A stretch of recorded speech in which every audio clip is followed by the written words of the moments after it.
হাই everyone, মোৰ এই HD ৰূপকাৰাং চেনেলটোলৈ আপোনালোকক স্বাগতম জনাইছোঁ।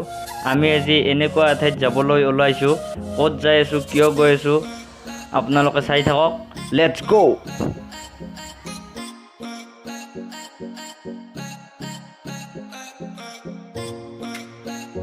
এয়া মোৰ লগৰ, আমি চাৰিওজন আহিছোঁ একেলগে আৰু আমি আহি হাজো চুৰেণ দাস কলেজ পালোঁ। আৰু বেছি সময় নালাগে, আপোনালোকে অপেক্ষা কৰক, আমি গৈ থাকোঁ। আপোনালোকেও বলক আমাৰ লগত।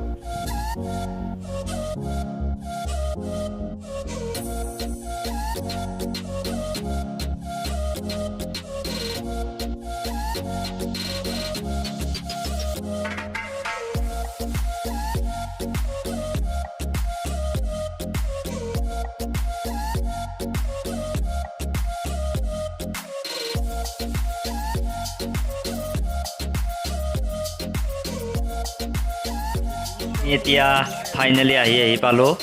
এইখন গেটেৰে আমি সোমাই আহি পালোঁ ধাৰেশ্বৰী দেৱালয়। এতিয়া আমি পোনপ্ৰথমতে পাহাৰৰ বহু ওপৰত এটা বহুত ধুনীয়া মন্দিৰ দেখাবলৈ গৈ আছোঁ। তেতিয়াহ'লে বলক, আৰু আমি নিশ্চয়কৈ এই ভিডিঅ'টিৰ পৰা বহুত কথা জানিব পাৰিম। আমি তলৰ পৰা বুলি ওপৰলৈ উঠি আহিছোঁ।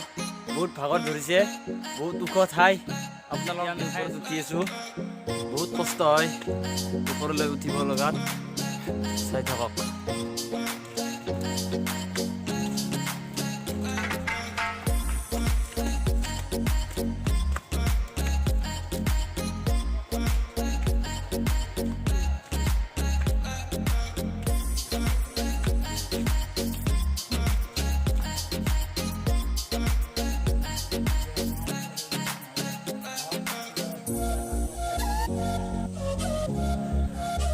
আমি এতিয়া আহি পালোঁ।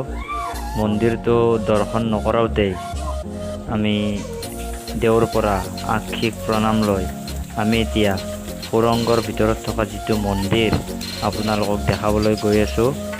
ইয়াতে আমি ওপৰলৈ গৈ আছোঁ। ইমানেই পিছল তাৰমানে ভৰি পিছলি যাব খোজে।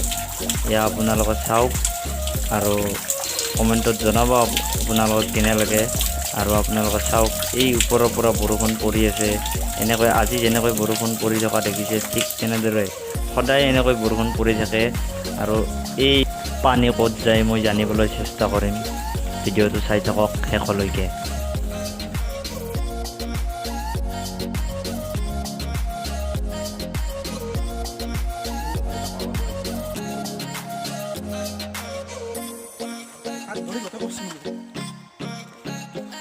আমি এতিয়া ওপৰৰ পৰা তললৈকে নামি আছোঁ। বলকচোন আমাৰ লগত, আপোনালোকেও কিমানখিনি দেখাব পাৰোঁ আৰু তলত সম্পূৰ্ণকৈ। বলক। আমি এতিয়া তললৈ আহি পালোঁ। সৌটো দেখিছে ধাৰেশ্বৰ দেৱালয়। আৰু আপোনালোকক এতিয়া আৰু এটা বস্তু দেখাবলৈ গৈ আছোঁ।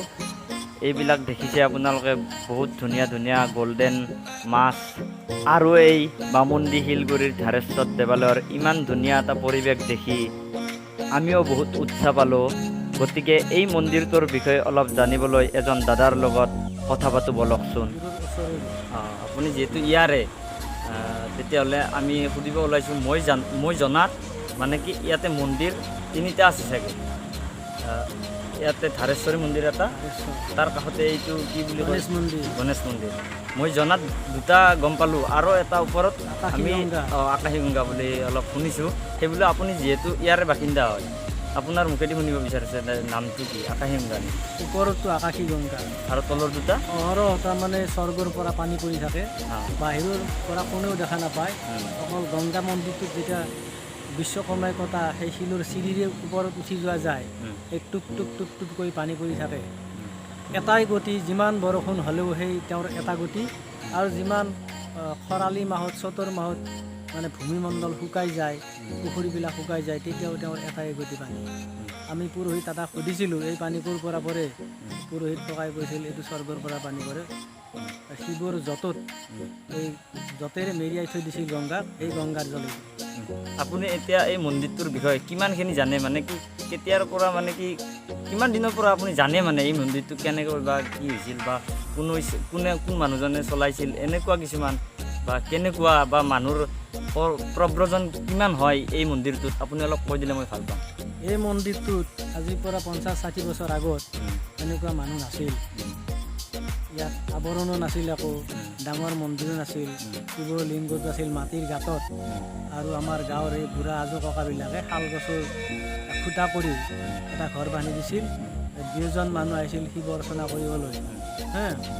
তাৰপিছত আৰু এই মন্দিৰটোৰ অতীতটো ক'ব লাগিলে মন্দিৰ কেনেকৈ ওলাল, মই জনাত মোক ককাই কোৱা মতে এই গোধা কছৰী, এই যে বেউলা বিয়া কৰিব কৈছিল সেই গধা কছৰীৰ আজো ককাকৰ এজনী কপিলি গাই আছিল। তেওঁলোকৰ এইখিনিতে বাসস্থান আছিল। তেওঁলোকে গৰু চাৰি ভাত খাইছিল। এই কপিলি গাই 4জনী গাইৰ কপিলি গাইজনীৰ গাখীৰ সিহঁতে খাব নাপায়। গাইজনী ৰাতি পঘাৰ পৰা মনে মনে ওলাই সেই অৰণ্যৰ মাজে মাজে আহি পেলাই য'ত শিৱৰ লিংগটো আজি ওলাইছে সেই শিৱৰ লিংগটোত তেওঁ থিয় হয়, ওহৰৰ পৰা নিজে নিজে গাখীৰ পৰি থাকে। এদিনো গাখীৰ খাব নাপায়। তেওঁলোকে এদিন চুপিলা যে এই গাইজনী আমাক গাখীৰ কিয় খাব নিদিয়ে, ইমান কষ্ট কৰি ৰাখোঁ, বাহাত গাখীৰ নাথাকে। সিহঁতে ৰাতি চুপা দিওঁতে গাইজনীয়ে এই ভৰি দুখনেৰে, তাৰমানে সেইটো দৈৱিক গাই আছিল, সেই গাইজনী বাঘাডালৰ পৰা ওলাই এইফালে আহি আছে। তেওঁলোকে কিছু জেগা আহিল, বাঘে খাই বুলি তেওঁলোকে ফিৰি গ'ল।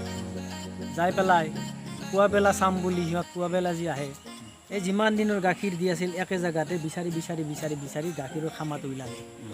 তেওঁলোকক তেতিয়া ভগৱানে এটা জ্ঞান দিলা কি যে এইটো আমাৰ খানি দিয়াতে কিবা এটা আছে। তেওঁলোকৰ সেই অস্ত্ৰৰে খানতে মানুহটো 6 ফুটমান তলত এটা শিৱলিংগ, আৰু শিৱৰ লিংগটোলৈকে গাখীৰ যায়, গাখীৰেৰে জিকি আছে। তেতিয়া তেওঁলোকৰ এই ককাকে তাতে সেই শিৱ অৰ্চনা কৰিলা। তেওঁলোকে যি পাইছিল সেই যোগাৰেদি, তাৰ পৰা গধা কছৰী আজো ককাকো মৰিল, গধায়ো কৰিলা পূজা। গধাৰ পিছত পৰ্টৰ পৰা 2 ঘৰ মানুহ আহি এই ব্ৰহ্মপুত্ৰৰ এইটো পাৰত মানে কহুৱানী আছিল, গৰু ভেড়া ৰাখি খাইছিল। তেওঁলোকে চাকি ধূপ দিয়া কৰিলা। সময় গৈ থাকিল, অলপকৈ দূৰৰ মানুহ আহি পেলাই ভোগ প্ৰসাদ দিয়া কৰিলা। আজি এই অৱস্থা, মানে এনেকৈ জনস্ৰোত বৈছে। অসমৰ এনেকুৱা জেগা নাই যি জেগাৰ পৰা মানুহে আহি পেলাই শিৱৰ জোঁটৰ সেই গংগাৰ জল নিয়া নাই আৰু ভোগ প্ৰসাদ দিয়া নাই। তোমাক মই এইখিনিয়ে ক'লোঁ।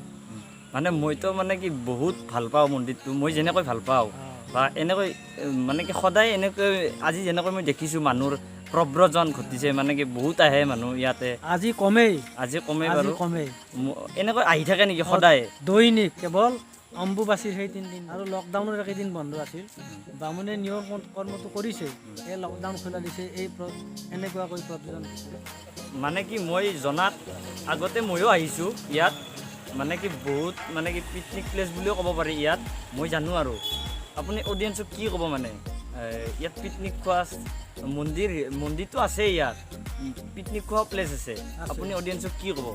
মই অডিয়েঞ্চক এইটো ক'ব খোজোঁ, বিশাল ব্ৰহ্মপুত্ৰৰ গাঁওখনৰ দক্ষিণ পশ্চিমেদি বৈ গৈছে। অকণমান জেগা, মন্দিৰৰ পৰা অকণমান জেগাতে ব্ৰহ্মপুত্ৰৰ বালি চাপৰিত সুন্দৰভাৱে পিকনিক খাব পাৰে। মন্দিৰৰ ওচৰত প্ৰকাণ্ড ফিল্ডখন আছে, ইয়াত কোনো পইচা দিব নালাগে, ধুনীয়াকৈ পিকনিক ৰান্ধনিয়ে ৰান্ধিছে। আৰু বাকীখিনিয়ে পিকনিক খোৱাৰ আগতে শিৱ দৰ্শন কৰি গংগাৰ জল লৈ অহাৰ বঢ়িয়া সুবিধা আছে। সেইকাৰণে ইয়াত বছৰি ডিচেম্বৰ আৰু জানুৱাৰী মাহত যথেষ্ট পিকনিক পাৰ্টি ইয়াত আহে। তেতিয়াহ'লে আহিব পাৰিব আৰু পিকনিক খাব ইয়াত আহিব। ময়ো আহিছোঁ, আপোনালোকেও আহক। আমাৰ ৰাইজৰ তৰফৰ পৰা ইয়াত মানে দলবিলাকৰ, অৰ্থাৎ বনভোজ খোৱা দলবিলাকৰ পৰা কোনো পইচা লোৱা নহয়। আমি সেইটো সুবিধা আমাৰ ৰাইজে দিছে, কেৱল খাই লৈ জেগাখিনি পৰিষ্কাৰ কৰি থৈ যাব লাগে। পেলাই দিয়া জেগাও আছে। মই জয়তে শেষত এটা কথাই ক'বলৈ ওলাইছোঁ, মোৰ এই ভিডিঅ'টিৰ পৰা আপোনালোকে উৎসাহ উদ্দীপনা পাওক। আৰু মই ক'বলৈ ওলাওঁ যে ইয়াতে আহিলে আপোনালোকে 3টাকৈ মন্দিৰ দৰ্শন কৰিব পাৰিব। তাৰ উপৰিও আপোনালোকে ধুনীয়া ইয়াতে পিকনিক প্লেচ আছে, আমাৰ দাদাই ক'লে অলপ আগতে। আপোনালোকে আহক, বহুত ভাল লাগিব। ময়ো আপোনালোকক যিমান পাৰোঁ দেখালোঁ। এতিয়া ভিডিঅ'টো যদি আপোনালোকে ভাল লাগে তেতিয়াহ'লে লাইক কৰক, শ্বেয়াৰ কৰক, এণ্ড ছাবস্ক্ৰাইব কৰক। জয় আই অসম, জয় হিন্দ।